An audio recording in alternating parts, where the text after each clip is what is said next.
Berbicara, kok ciri-ciri makhluk hidup berbicara? Bernafas, betul. Makan, bergerak, betul.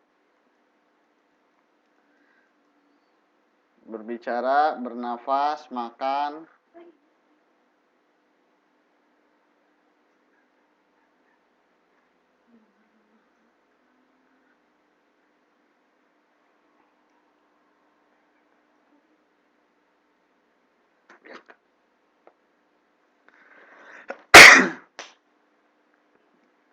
Oke, apalagi yang sudah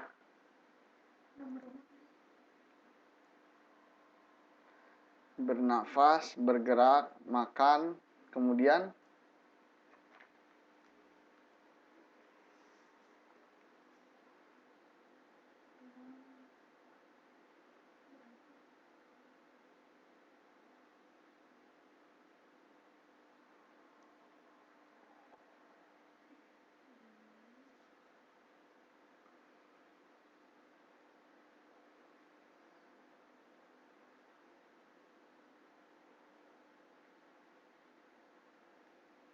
bertumbuh.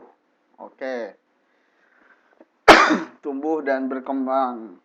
Kemudian iritabilita. Mantap. Kemudian baik, yang lainnya nanti kita coba review sekalian aja ya. Masih ada. Tenang. Nah, sekarang kita teruskan dulu ke yang berikutnya ya. Setelah iritabilita.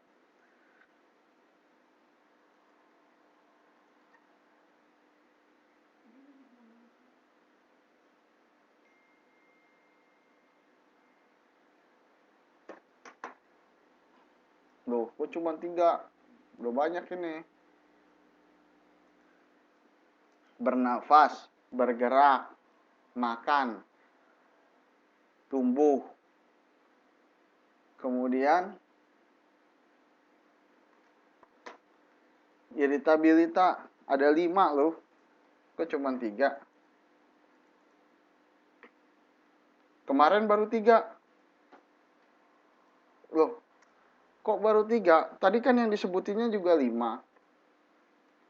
Ciri-ciri makhluk hidup yang sudah dipelajari.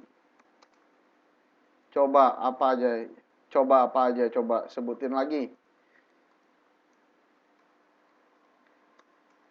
Coba ulangi, sebutin lagi. Pertama apa?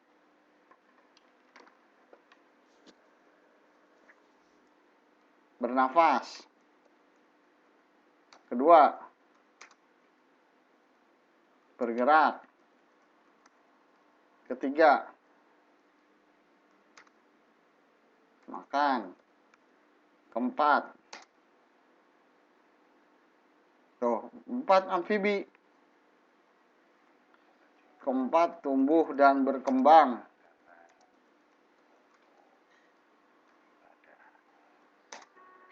Kelima, loh, stomata. Stomata kan alat pernafasan dari tumbuhan. Waduh, ini pada informasinya pada kebalik-kebalik nih.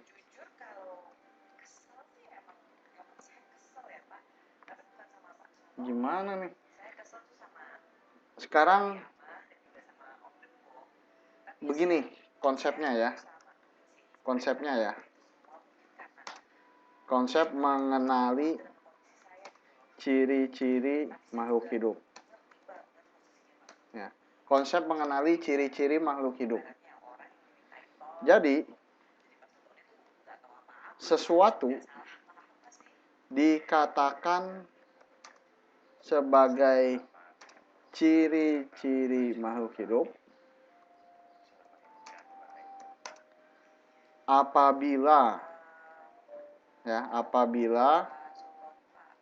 apabila makhluk hidup memiliki semua makhluk hidup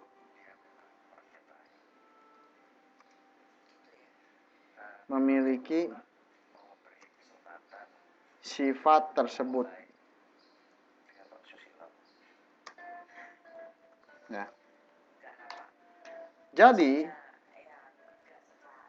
kalau misalkan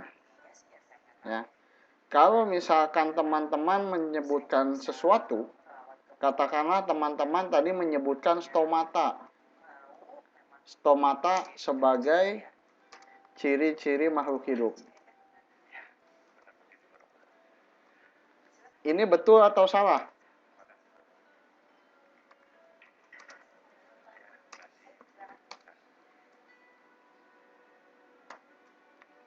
Betul, stomata hanya untuk tumbuhan. Jadi dia bukan ciri-ciri makhluk hidup. Karena manusia dan hewan tidak punya stomata.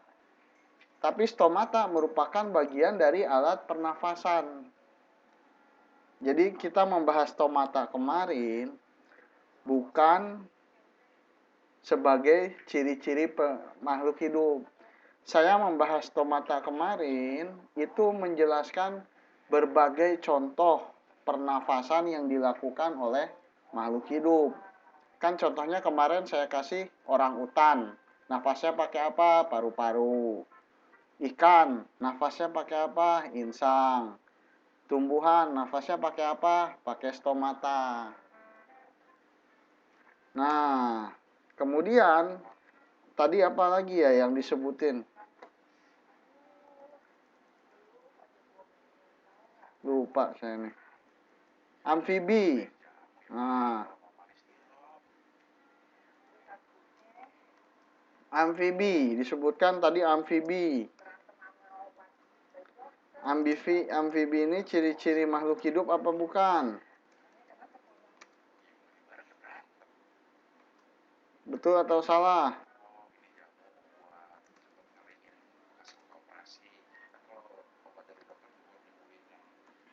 Betul atau salah amfibi ciri-ciri makhluk hidup? Jawabannya salah ya. Jadi amfibi ini merupakan kelompok dari makhluk hidup. Ya. Kemarin kita membahas amfibi ketika membahas apa? Ketika kita membahas tumbuh dan berkembang ya. Jadi ciri-ciri makhluk hidup adalah tumbuh dan berkembang. Nah, buktinya apa makhluk hidup tumbuh dan berkembang? Ya pada manusia kita mengalami tahap dimulai dari apa? Dari bayi, kemudian balita, kemudian anak-anak, remaja, dewasa sampai tua kan. Itu pertumbuhan dan perkembangan yang terjadi di manusia. Kemudian di binatang contohnya apa? Katak kan ya. Katak dari mulai pertama beludru, kemudian berkembang menjadi apa? Katak jadi cebong dulu ya, jadi cebong. Kemudian cebong berkembang menjadi katak kecil, kemudian jadi katak dewasa. Jadi ini bukan ciri-ciri makhluk hidup, hati-hati ya. Nanti saya jebak loh waktu ujian. Sebutkan ciri-ciri makhluk hidup. Jadi misalkan soalnya begini nih. Di bawah ini adalah ciri-ciri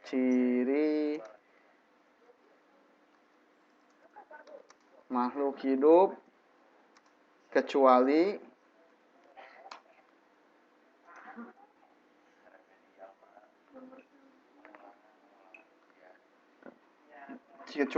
A.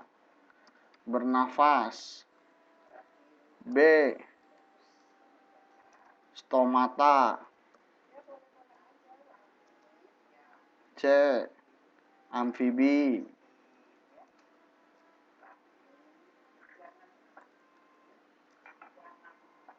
Nah, di bawah ini adalah ciri-ciri makhluk hidup. Bernafas, amfibi, stomata, kemudian D insang. Nah, ntar jangan-jangan yang dipilihnya B, C, atau D.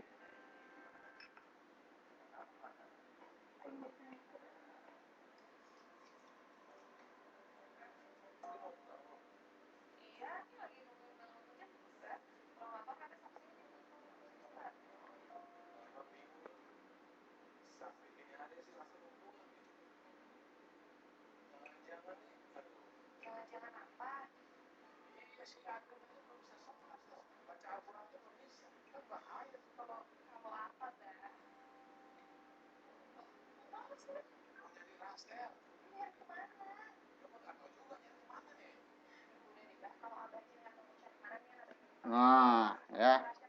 Hati-hati ya. Ini kan soal gampang nih. Bukan soal susah ya. Oke, saya jadi khawatir ini. Tadinya saya nggak akan nge-review dulu, tapi ternyata pada salah informasi ini. Oke, kita lanjutkan ya. Jadi ciri-ciri makhluk hidup yang berikutnya adalah berkembang biak. Ya. Nah, ini sekali lagi ya. Kalau misalkan kita berpendapat sesuatu, kita harus menganalisa ya. Menganalisa. Kemarin saya sudah mengajarkan memberi contoh cara menganalisanya, yaitu berbicara. Apakah berbicara ciri-ciri makhluk hidup? Nah, silakan dianalisa. Apakah semua makhluk hidup itu berbicara? Tidak. Siapa yang nggak berbicara? Tumbuhan. Berarti berbicara itu bukan makhluk hidup. Nah, ciri-ciri makhluk hidup bisa naik motor. Nah, ciri-ciri makhluk hidup bukan? Bukan. Kenapa? Hewan dan tumbuhan nggak bisa naik motor. Ya, jadi selalu beranalisa. Ciri-ciri makhluk hidup apa? Stomata. Nah, langsung dianalisa. Stomata itu ciri-ciri makhluk hidup bukan? Tumbuhan punya stomata. Hewan nggak punya, manusia nggak punya juga. Oh, berarti bukan. Ya, jadi selalu menganalisa. Nah, sekarang saya bilang nih, ciri-ciri makhluk hidup berkembang biak. Betul atau salah makhluk hidup berkembang biak? Betul. Kenapa betul?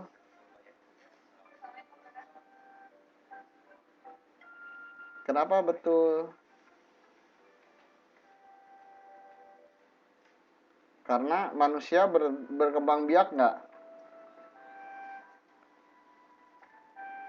Nah, betul kata Mbak Luna ya. Jadi, karena manusia, hewan, tumbuhan, semuanya berkembang biak ya. Nah, sekarang jangan salah nih. Saya mau ngasih contoh perkembangbiakan yang terjadi pada makhluk hidup. Ya, ini contoh nih ya. Sebagaimana tadi kemarin saya beri contoh pernafasan. Ya, saya kasih contoh. Nah, sekarang yang saya jelaskan contohnya, bukan ciri-ciri ya. Jadi contohnya gimana? Nah, jadi perkembangan biakan ini ya di makhluk hidup dikenal ada dua kelompok, generatif dan vegetatif. Ya. Apa itu perkembangbiakan generatif? Nah, generatif ini adalah perkembangbiakan yang terjadi melalui peleburan sel kelamin jantan dan sel kelamin betina. Ya. Contohnya apa? Ya contohnya manusia. Manusia, hewan, itu semuanya manusia yang semuanya ya. Manusia membutuhkan pertemuan antara sel kelamin jantan dan sel kelamin betina supaya terjadi proses perkembangbiakan. Hewan bagaimana? Hewan ada yang generatif, ada juga yang vegetatif. Ya. Contohnya ayam. Ya. Ayam ini berkembang biak dengan generatif. Karena telur supaya jadi seekor ayam harus dibuahi oleh si jantannya, ya kan? Nah, itu yang generatif. Kalau yang vegetatif, nah ini juga generatif, ya.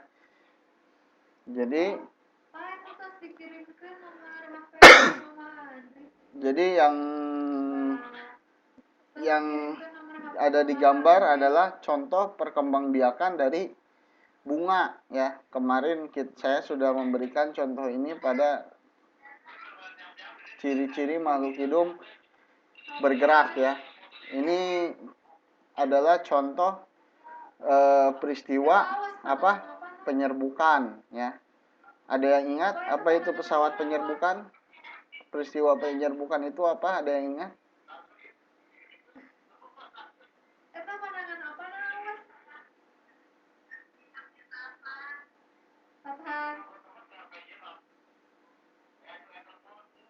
Ada yang ingat gak?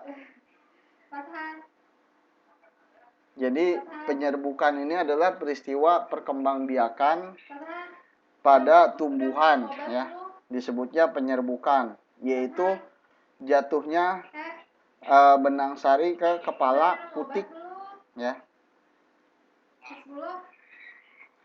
Nah, ini jadi benang sari nih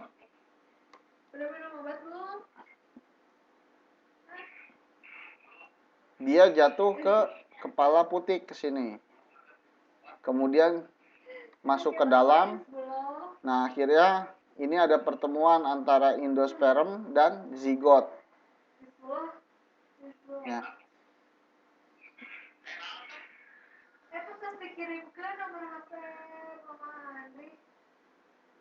Nah, setelah itu, setelah terjadi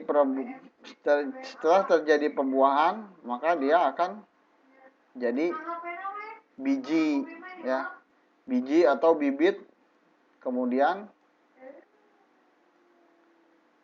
jadi tumbuhan baru, ya. Jadi prosesnya namanya apa? Penyerbukan. Nah, penyerbukan ini dibantu oleh kupu-kupu. Jadi ketika kupu-kupu hinggap, ya, ke bunga, nah jatuh ini benang sari ke kepala putik, gitu.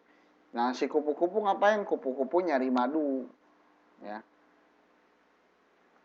Nah, ini merupakan contoh perkembangbiakan generatif, ya. Nah, bagaimana yang vegetatif?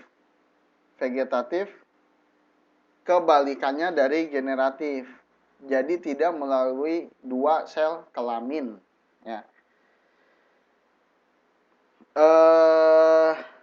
Bisa, Pak, yang nggak ada sel kelamin jantan dan sel kelamin sel kelamin betina yang bertemu, tapi bisa jadi anak. Bisa. Contohnya amuba. Jadi pada amuba ini induknya membelah diri sehingga menjadi dua individu baru, ya. Nah, ini jadi bakteri-bakteri contohnya, ya. Dia nggak butuh nyari jantan cewek cowok. Dia bisa membelah diri. Nah, proses pembelahan dirinya ya seperti ini. Pertama kita lihat di sini, ya, inti sel dulu yang membelah diri. Ini amuba, ya. Amuba ini adalah hewan bersel satu. Bersel satu. Ukurannya sangat kecil.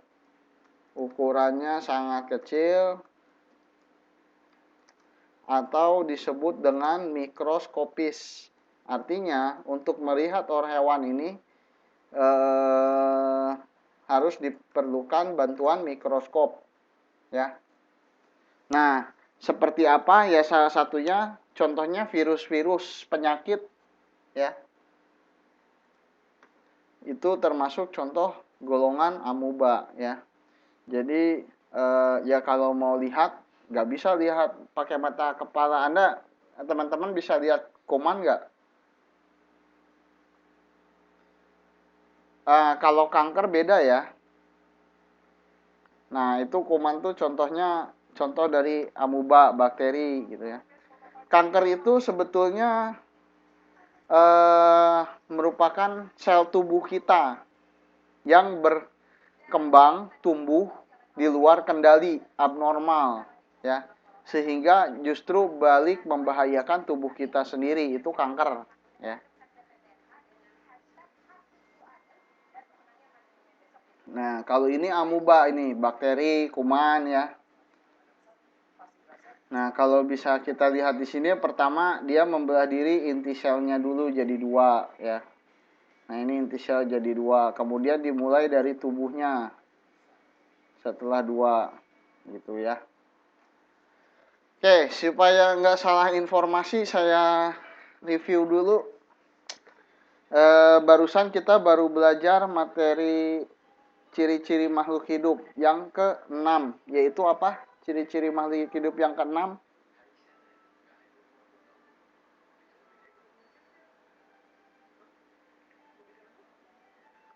Yang barusan kita pelajari, berkembang biak ya. Ciri-ciri makhluk hidupnya berkembang biak. Mbak Hoda, apa ciri-ciri makhluk hidupnya yang baru kita pelajari, Mbak Hoda?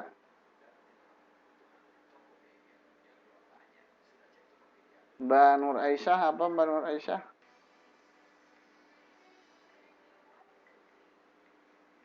Mbak Harmiati? Ya, nggak apa-apa. Jadi biar saya privat semuanya. Nanti berlima yang pinter. Berkembang biak, oke. Ya. Nah, sekarang berkembang biak itu ada dua jenis. Ya. Proses perkembangbiakan ada dua jenis. Yang pertama apa? Yang kedua apa?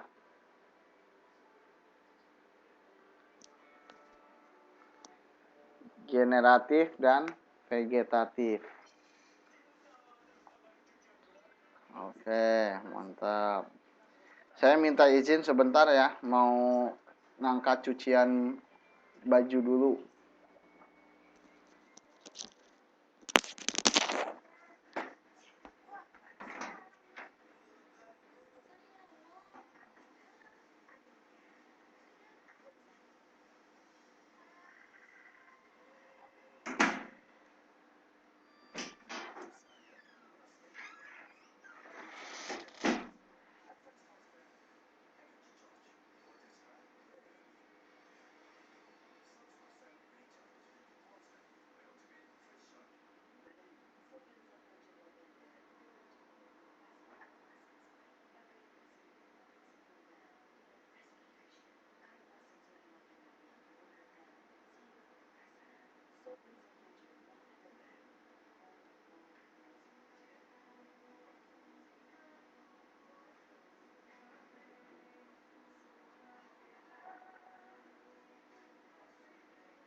Udah keluarin.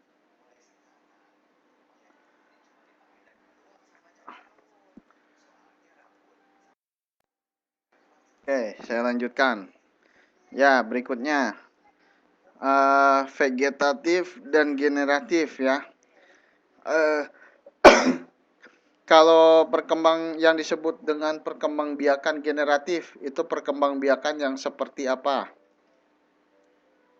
Coba kalau generatif perkembangbiakan yang seperti apa?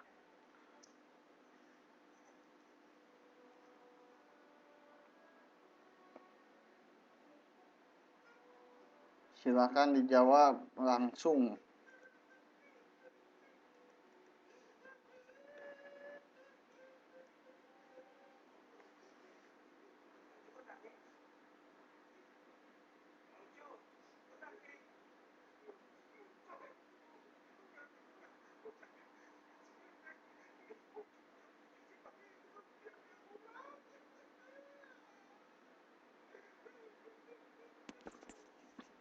Ada yang masih ingat?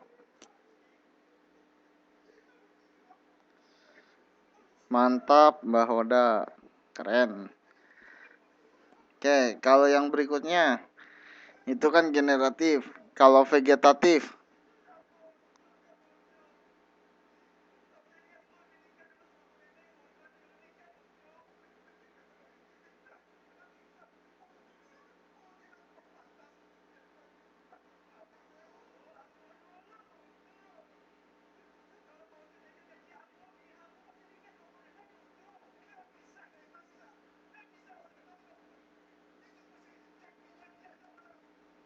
oke. Pertanyaannya apa yang dimaksud dengan perkembangbiakan vegetatif? Udah mulai lagi.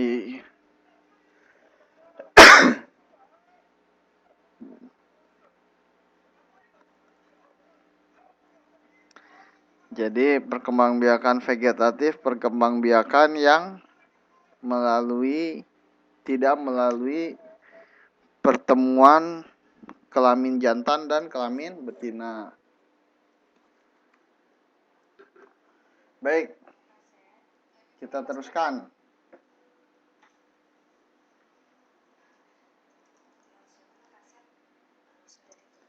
Nah, ciri-ciri makhluk hidup berikutnya adalah ekskresi. Siapa yang tahu ekskresi? Ekskresi, siapa yang tahu ekskresi? Coba, kalau misalkan nggak tahu ekskresi, kita main tebak-tebakan. Kita sudah punya 6 ciri makhluk hidup. Nah, kira-kira ciri makhluk hidup apa nih? Yang ketujuh tuh yang seperti apa? Coba. Apa yang dimaksud dengan ekskresi?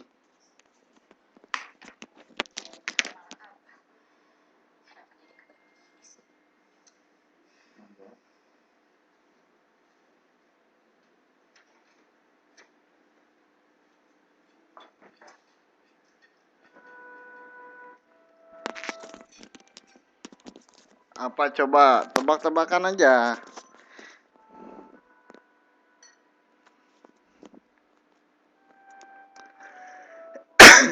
Ekskresi adalah pengeluaran zat sisa yang bersifat racun agar tidak membahayakan tubuh.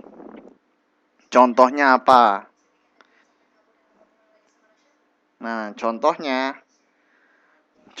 kalau kita ke toilet. Nah, buang apa tuh?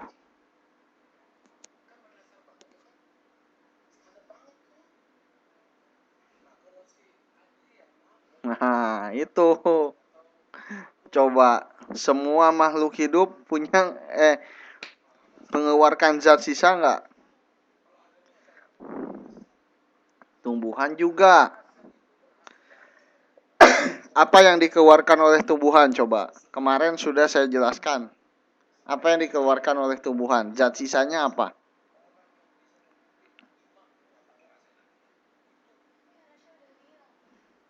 Oksigen. Sip. Mantap. Nah, itu Zat sisa pernafasan dari tumbuhan oksigen. Kalau zat sisa pernafasan dari manusia apa?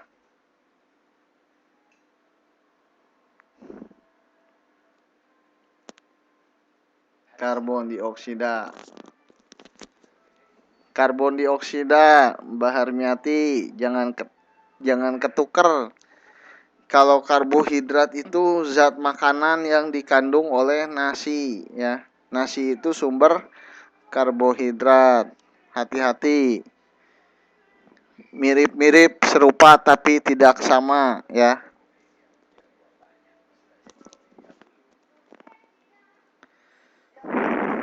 Oke.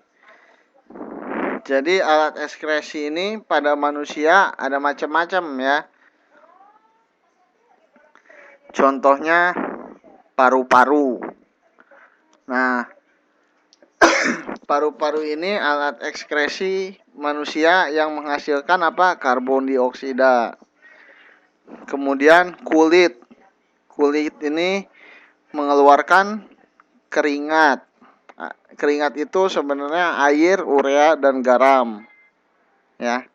Kemudian ginjal. Ginjal menghasilkan urin. Ya. Nah, itu Mbak Hoda pernah nyobain keringatnya berarti itu. Tahu rasanya asin. Nah, kemudian yang terakhir anus. Anus mengeluarkan tinja, ya.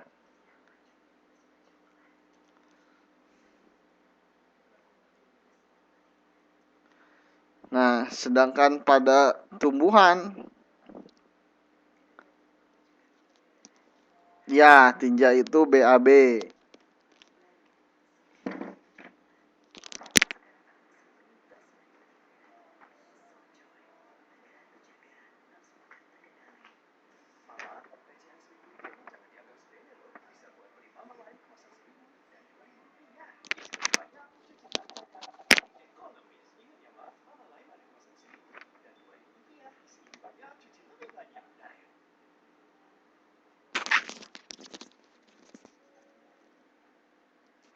Nah, pada tumbuhan nggak usah dicatat. Nanti abis ini saya share apa namanya PowerPoint-nya, ya. Nggak usah dicatat Mbak Nur Aisyah, nanti saya share. Jadi Mbak Nur Aisyah tinggal lihat di handphone, ya. Kalau pada tumbuhan itu alat ekskresinya stomata dan lentisel. Ini yang mengeluarkan zat karbon dioksida, ya.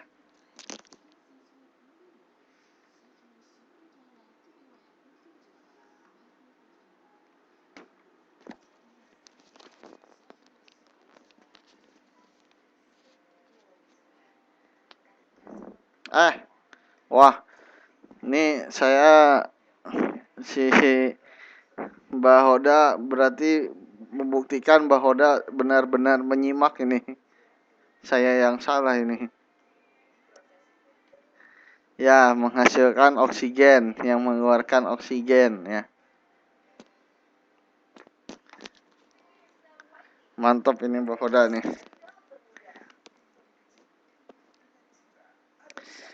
Nah, ciri-ciri makhluk hidup terakhir adalah beradaptasi, ya. Coba sekarang, siapa yang tahu adaptasi?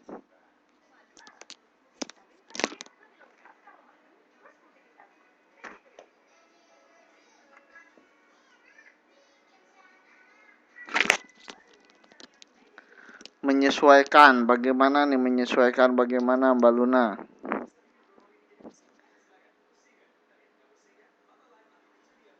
Cara kita bergaul.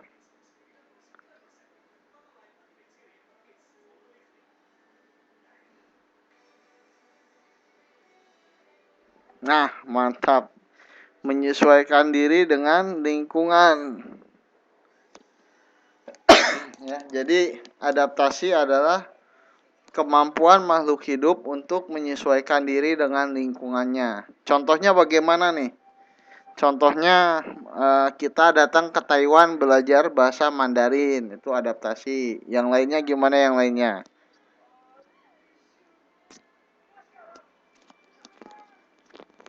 Contoh lainnya, kalau di hewan, ada yang tahu nggak contohnya di hewan?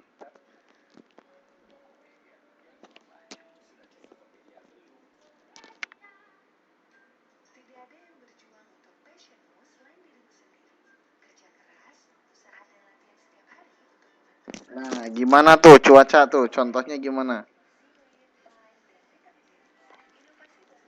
Kentang lebih cocok ditanam di tempat dingin atau pegunungan. Kurang tepat, kayaknya itu bukan contoh adaptasi. Nah, ini kita lihat contohnya ya.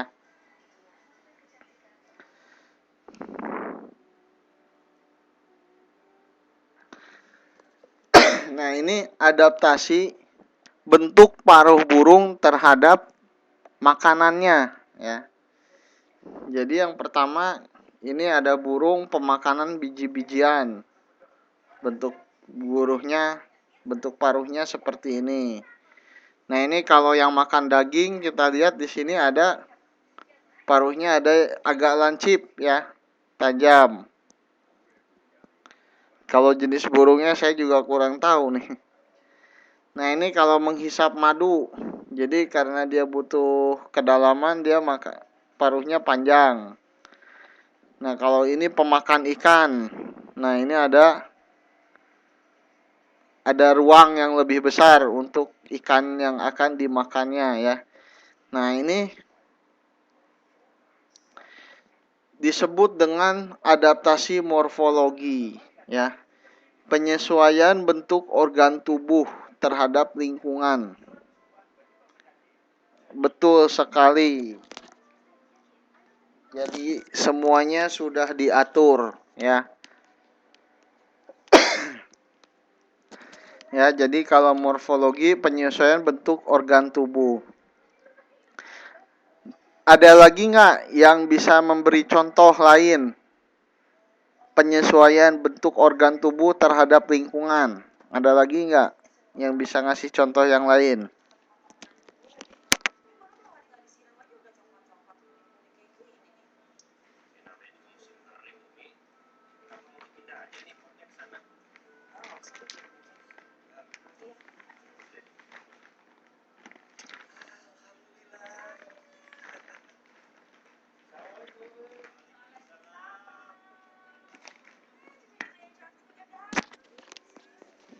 Ikan tawar dan ikan laut, anjing dan kucing gimana tuh bentuknya?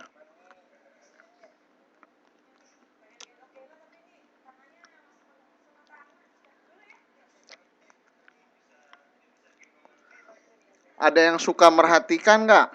Kaki bebek sama kaki ayam. Kaki ayam atau sama kaki angsa.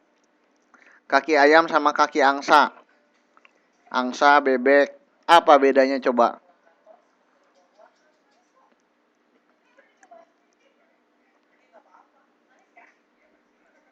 Apa bedanya coba? Telapaknya beda. Kaki ayam berceker. Kalau kaki bebek sama kaki angsa gimana? Kaki bangau.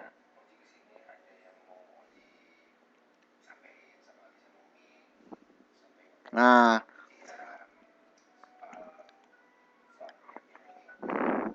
kalau kaki bebek kan ada selaputnya ya. Betul nggak? Nah, itu kenapa tuh dibuat seperti itu? Diciptakan seperti itu. Kenapa coba?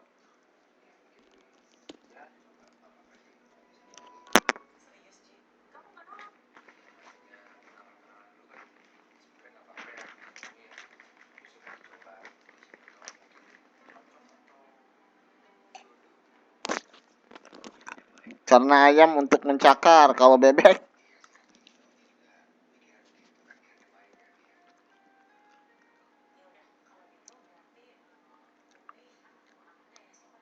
nah itu dia. Jadi kalau bebek, karena bebek suka berenang, Jadi kakinya diciptakan berselaput.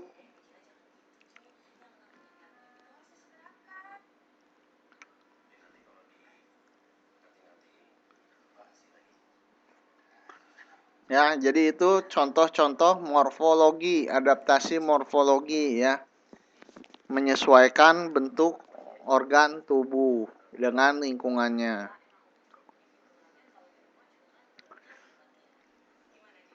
Nah, sekarang fisiologi. Oh ya, satu lagi yang terkenal di morfologi ya, biar sekalian. Ada lagi nggak yang lain nih morfologi? Contoh morfologi. Tahu nggak yang disebut binatang bunglon?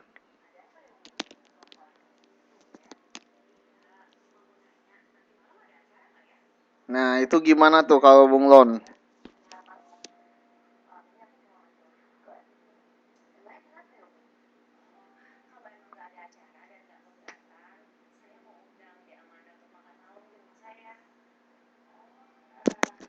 Apanya yang berubah?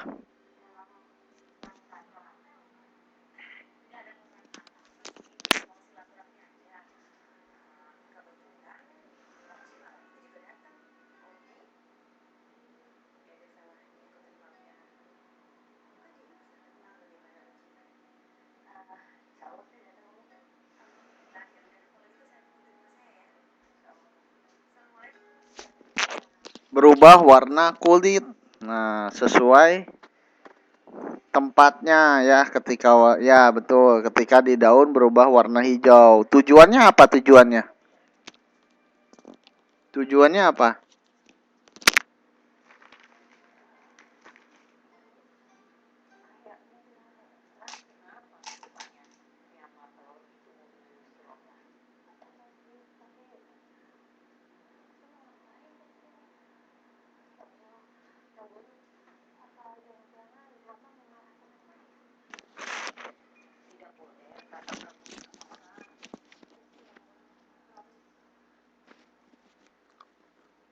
Untuk melindungi diri dari pemangsa atau predator. Nah, ada lagi nggak binatang lain yang bisa melindungi diri dengan merubah bentuk tubuhnya? Contohnya, apalagi?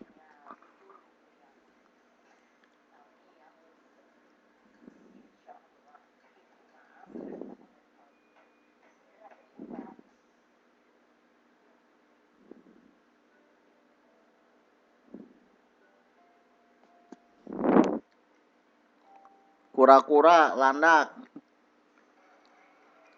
Ada ini yang sebenarnya sangat dekat dengan kita gitu ya. Selalu kita temui sehari-hari.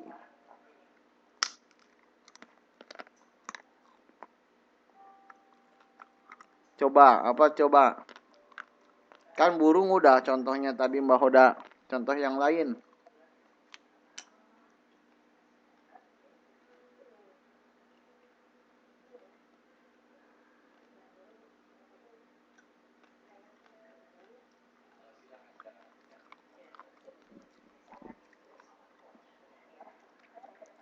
Ada binatang, ya, ada binatang yang suka merayap di dinding. Apaan tuh?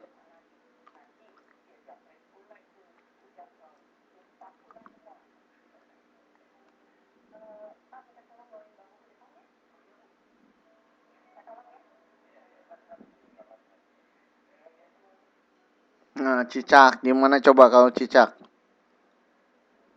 Ada yang tahu nggak? Ada yang suka merhatiin nggak?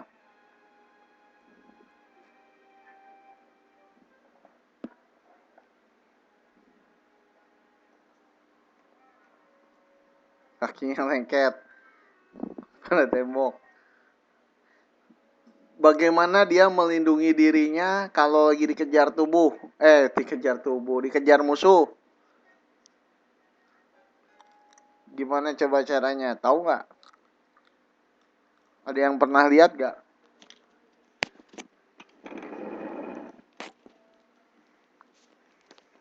Belum ada yang pernah lihat buntut cicak putus?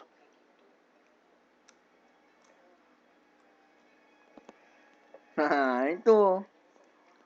Jadi cicak memutuskan buntutnya itu sengaja untuk mengelabui musuhnya.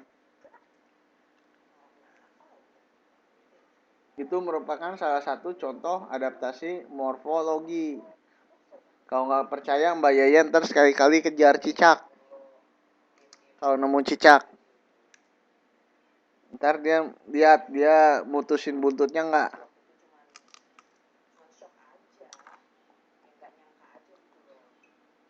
Itu salah satu bentuk dari adaptasi morfologi.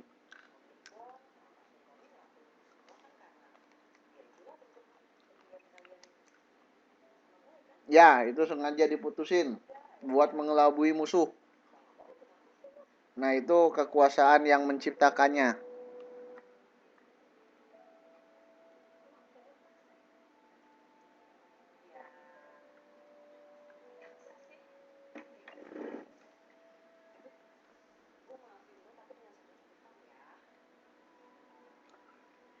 Saya juga 1 tahun lebih nggak pernah lihat cicak sih di Taiwan.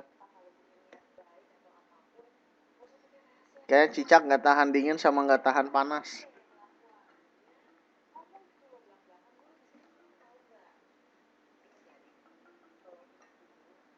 Nggak apa-apa, Mbak Siti.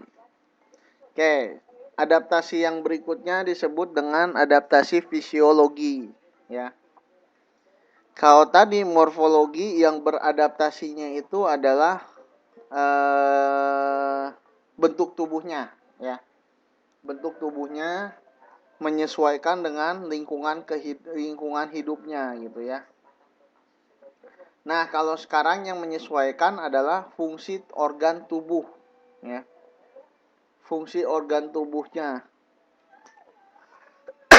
Contohnya kalau kita kedinginan, kita akan lebih sering mengeluarkan urin, ya kan? Kalau kedinginan kadang-kadang tiba-tiba suka pengen pipis gitu ya.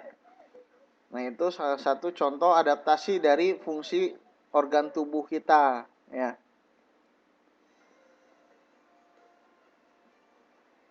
Kalau kulit kering itu efeknya karena udaranya kering ya. Nah, kalau kepanasan mengeluarkan keringat ya. Nah, contoh pada binatang apa? Contoh pada binatang. Nah, ini mungkin agak sulit dibayangkan ya. Jadi eh, ikan yang ikan yang hidup di air asin itu lebih banyak urinnya yang dihasilkan lebih pekat daripada ikan yang di air tawar. Kenapa seperti itu? Kenapa urinnya lebih pekat? Tadi kita lihat bahwa urin itu salah satu yang terdapat di urin adalah garam, ya. Jadi tentu saja ikan yang ada di air asin tingkat kandungan garam urinnya lebih tinggi, ya, daripada ikan yang ada di air tawar.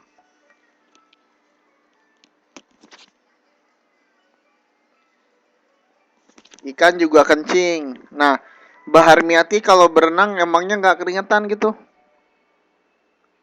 Bahar Miati kan kalau berenang sebenarnya keringetan.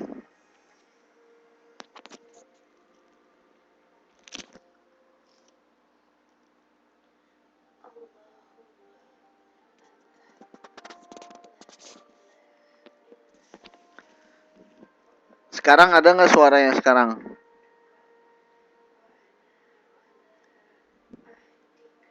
Ada, oke ya.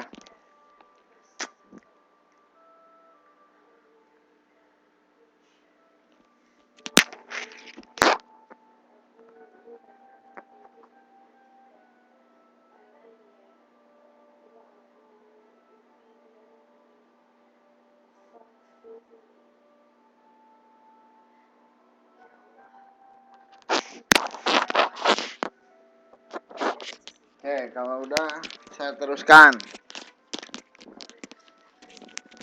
Saya lanjutkan ya.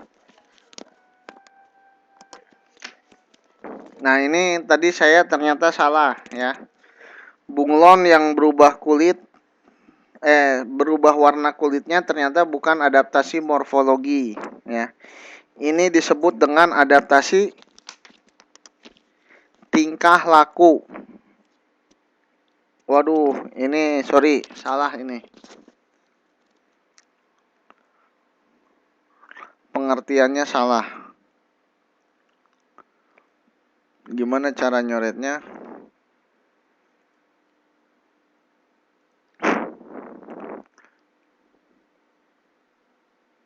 Tes 123, tes 123, suara saya kedengeran nggak? Yang nggak kedengeran silahkan logout dulu. Oke, sorry. Ya, jadi kalau tingkah laku itu yang tadi ya, contohnya yang bunglon berubah warna, kemudian cicak memutuskan buntutnya itu tingkah laku ya. Kemudian landak durinya di apain ya disebutnya ya. Randak dengan durinya dibuka gitu, itu tingkah laku ya. Cicak juga tingkah laku, Mbak. Salah saya. Yang morfologi itu yang kaki ayam, paruh burung itu morfologi. Kalau kalajengking ngapain ya kalajengking? Kalajengking kalau menyengat itu menyerang namanya.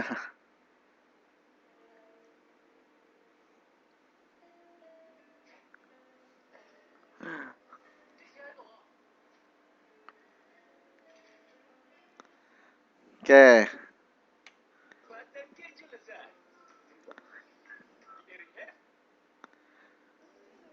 Dah. Jadi ada berapa nih ciri-ciri makhluk hidup yang kita pelajari?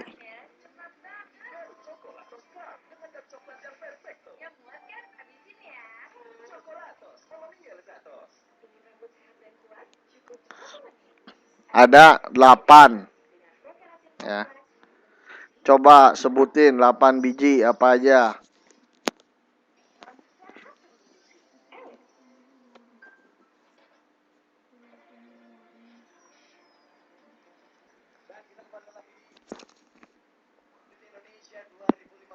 Pertama apa? Bernafas. Udah, ini kita review dulu nih, biar nggak lupa. Bergerak.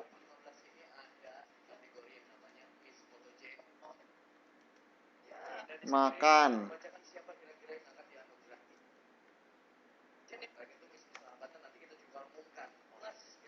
Tumbuh dan berkembang.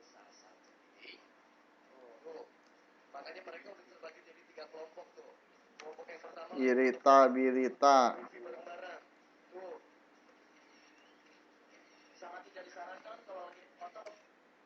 Berkembang biak.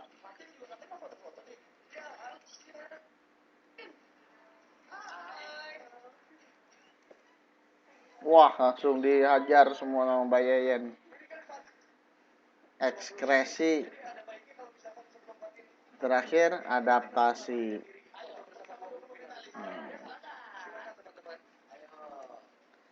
Ini kedelapan ciri-ciri ini semuanya dialami oleh makhluk hidup, dilakukan oleh makhluk hidup. Ya. Betul tidak? 8-8-nya semuanya makhluk hidup melakukan ini. Semua makhluk hidup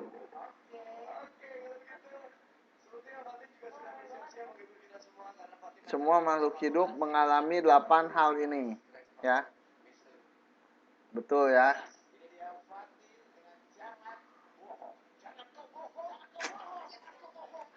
Jadi jangan ketukar lagi. Nanti ketika ujian ya, kalau misalkan saya tanya di bawah ini manakah yang merupakan ciri-ciri makhluk hidup? Silahkan dibayangkan poin-poinnya, pilihan-pilihannya. Misalkan berbicara, manusia berbicara nggak? Iya. Hewan berbicara nggak? Iya. Tumbuhan berbicara nggak? Enggak, gitu ya. Nah, ini Mbak Harmiati nih. Tingkah laku itu merupakan contoh dari adaptasi. Ya. Nih. Jadi bukan ciri-ciri makhluk hidup tingkah laku. Tingkah laku itu contoh dari adaptasi. Jangan ketukar.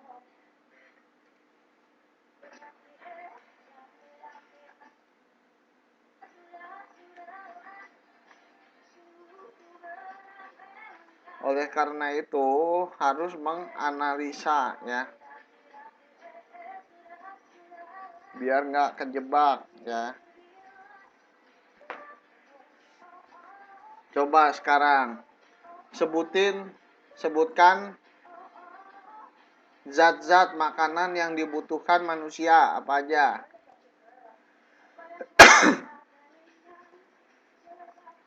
Zat-zat makanan yang dibutuhkan oleh manusia apa aja?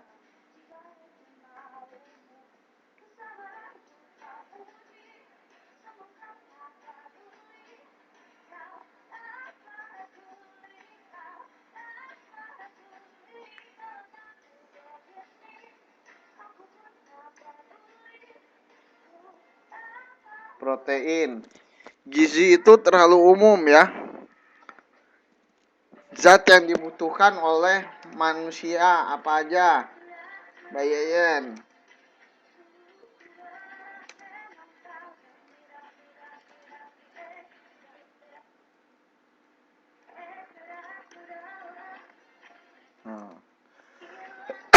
Karbohidrat. 2. Protein. 3. Lemak. 4. Vitamin dan mineral.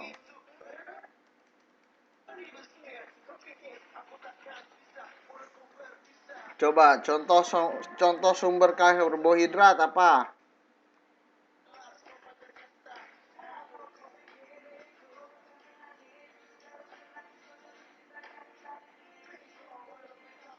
Contoh sumber karbohidrat apa? Nasi, roti, kentang bisa ya.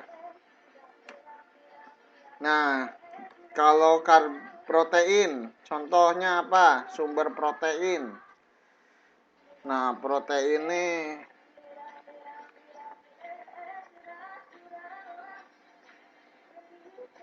ya bisa telur,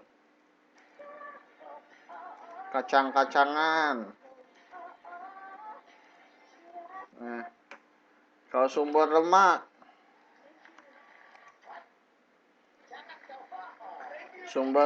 ini yang paling disukai nih, daging.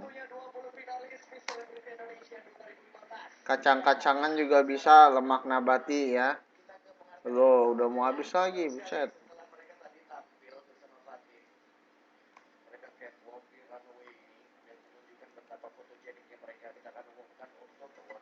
Nah, kalau vitamin dan mineral, contohnya apa? Sumber vitamin C apa? Buah-buahan ya, bisa jeruk, apel, semangka ya.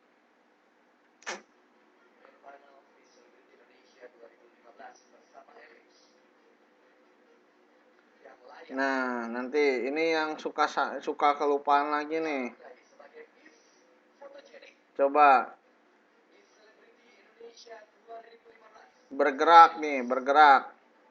Kemarin ada 2 jenis gerak. Gerak apa dan gerak apa?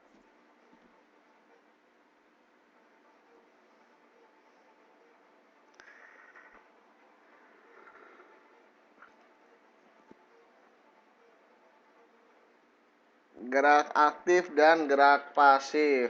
Gerak aktif yang seperti apa itu gerak aktif?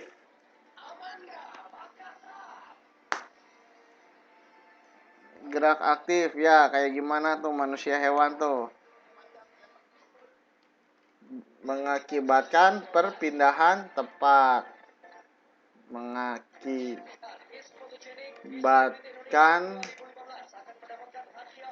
perpindahan tempat. Itu kok manusia jalan, kirain saya manusia jin itu. Kalau pasif gimana kalau pasif?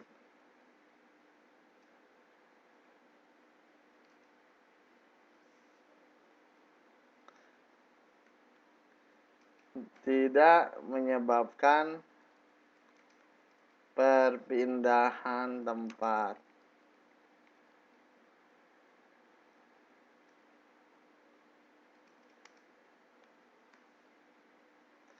Nah, ini ada 3 contohnya. Apa aja nih?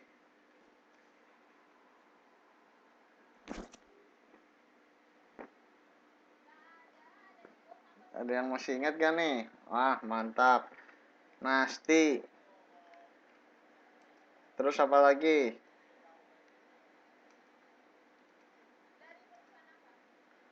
Tropisme.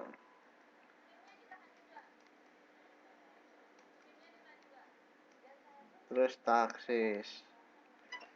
Apa itu gerak nasti?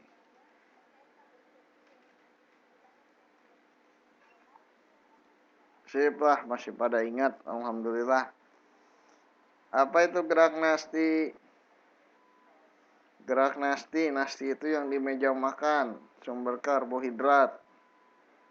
Makan sama nasti.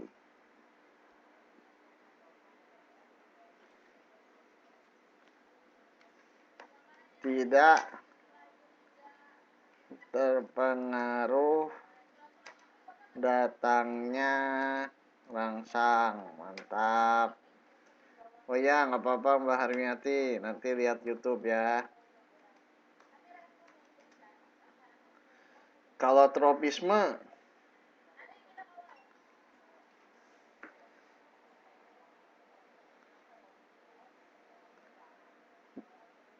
tropisme yang seperti apa nih kalau tropisme? Dipengaruhi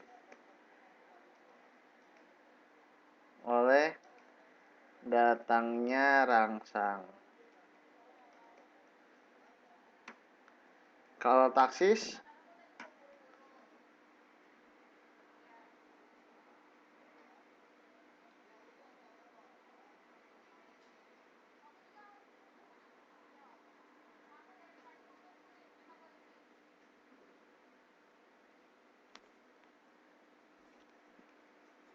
taksis, apa taksis?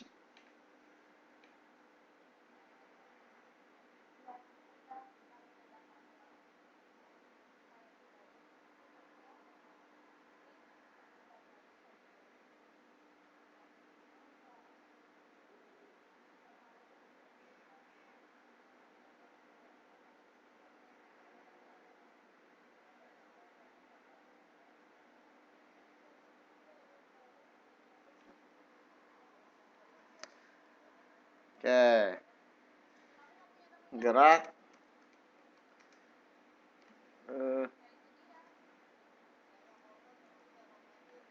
gerak astaga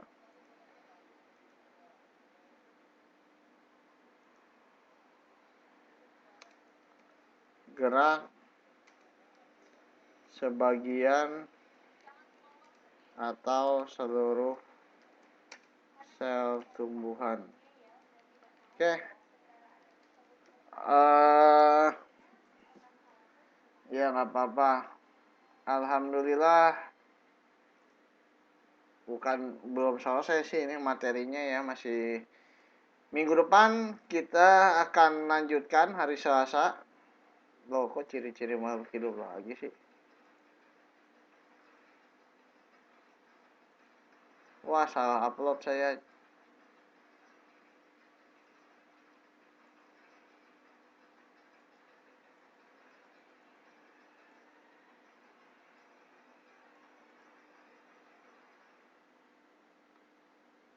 ya. Minggu depan kita akan lanjutkan materinya, ya itu yang kemarin. Jadi dilanjutkan ya. Enggak, nanti saya share aja, nggak apa-apa Mbak Siti Nurjana, nanti saya share ya. Yang PowerPoint ini dua-dua saya akan share dari yang pertemuan kemarin sama pertemuan hari ini ya. Modulnya di halaman berapa ya? Bentar, saya lihat dulu bentar ya.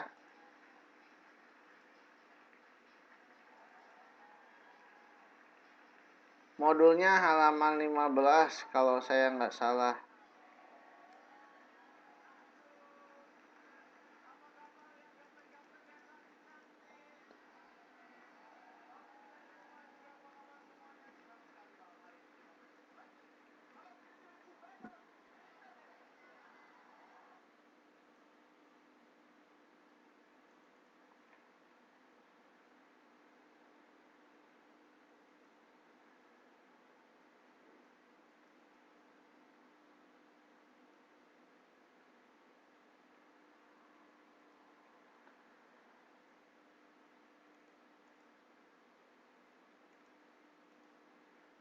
Ini di modul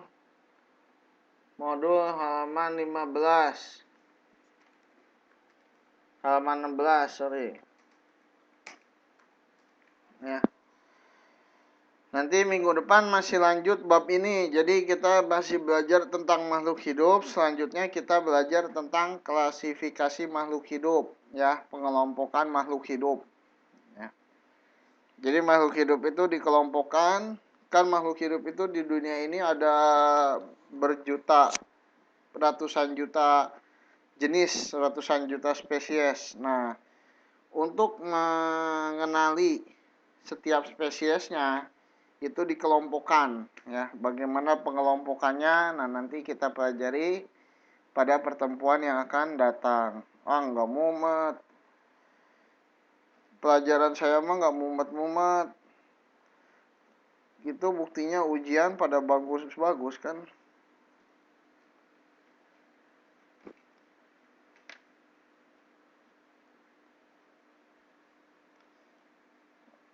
Oke ya. Jadi baik, sampai sini dulu pertemuan kita hari ini.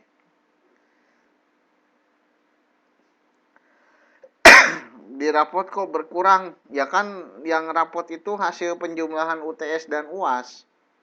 UTS-nya berapa, UAS-nya berapa, ditambahkan nilai tugas, terus ada nilai keaktifan, kemudian dibagi sekian gitu, ada persentasenya.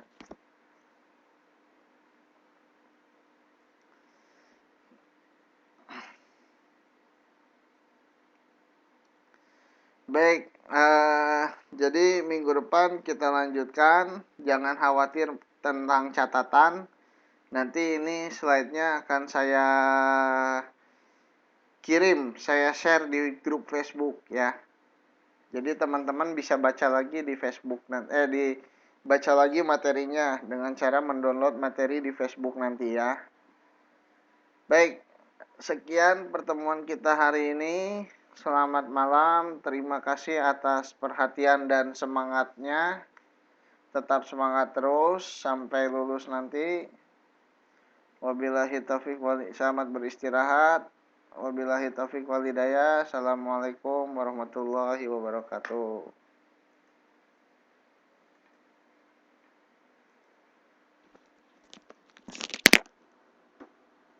Kudu nungguan